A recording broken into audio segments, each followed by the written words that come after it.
এ পর্যায়ে পবিত্র কালামুল্লাহ শরীফ থেকে তেলাওয়াত পেশ করবেন হযরত মাহফুজুর সম্মানিত প্রধান আকর্ষক ইসলামী মাসাজিদা হাফেজ কাজী আব্দুল বারী সাহেব দামাদার কাছে হযরতকে সম্মিলিত কণ্ঠে পবিত্র কালামুল্লাহ শরীফ থেকে তেলাওয়াত করার জন্য সুবিনয় অনুরোধ করছি।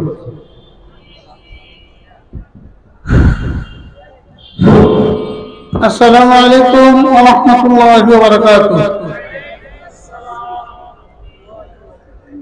أعوذ بالله من الشيطان الرجيم. بسم الله الرحمن الرحيم. سبح اسم ربك الأعلى الذي خلق فسوى والذي قدر فهدى والذي أخرج المرعى فجعله غثاء أحوى سنقرئك فلا تنسى إلا ما شاء الله إنه يعلم السر وجهرا صدق الله العظيم. আমি আপনাদের সাথে পরিচিত হওয়ার জন্য 5 মিনিট সময় দিতেছি।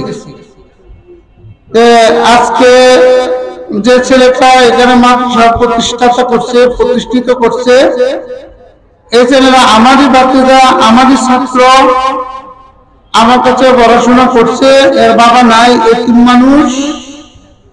যাই হোক, আপনাদের এই মাদ্রাসা দেখটা আপনাদেরকে শুনিয়া বুঝা এলাকার মানুষ আপনারা তাকে মহব্বত করেন, এই জন্য আমি খুব খুশি হইলাম। তো সকলে আমরা শুকরিয়া আদায় করি যে আলহামদুলিল্লাহ, একটু জোরে সোরে শুকরিয়া আদায় করি যে আলহামদুলিল্লাহ। এটা এমন একটা বস্তু, এমন একটা জিনিস যে কোরআন, আসলে কোরআনের বর্ণনা করে শেষ করা যাবে না।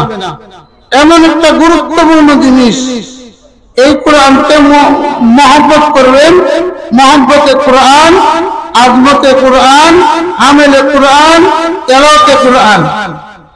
যারা এই সমস্ত যে কোনো একটার সাথে সম্পর্ক রাখবো, আল্লাহ তাআলা ওনাদেরকে জান্নাতুল ফেরদৌস নসিব করে দিবেন। বলেন সুবহানাল্লাহ। তো যাই হোক, আমি দীর্ঘ 38 বছর ধরে এক মাদ্রাসা কেন্দ্রতে আছি। আমার মাদ্রাসা দুর্গাপুর জামিয়া মাদানিয়া জামিউল উলুম কাছারি মাদ্রাসা।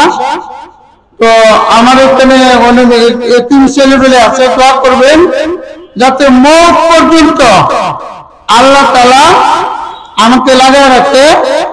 আর একটা আবদার আপনাদের কাছে, যাতে বারে বারে মক্কা মদিনা যাইতে পারি। গত বছর গেছিলাম, এই বছর তো আবার দিল্লা পাগল হয়ে গেছে। দোয়া করবেন সকলে আমি যাতে আপনাদের হুজুরে নিয়ে মক্কা মদিনা সফর করতে পারি। ওয়া আখিরু দাওয়ানা আনিল হামদুলিল্লাহি রাব্বিল আলামিন।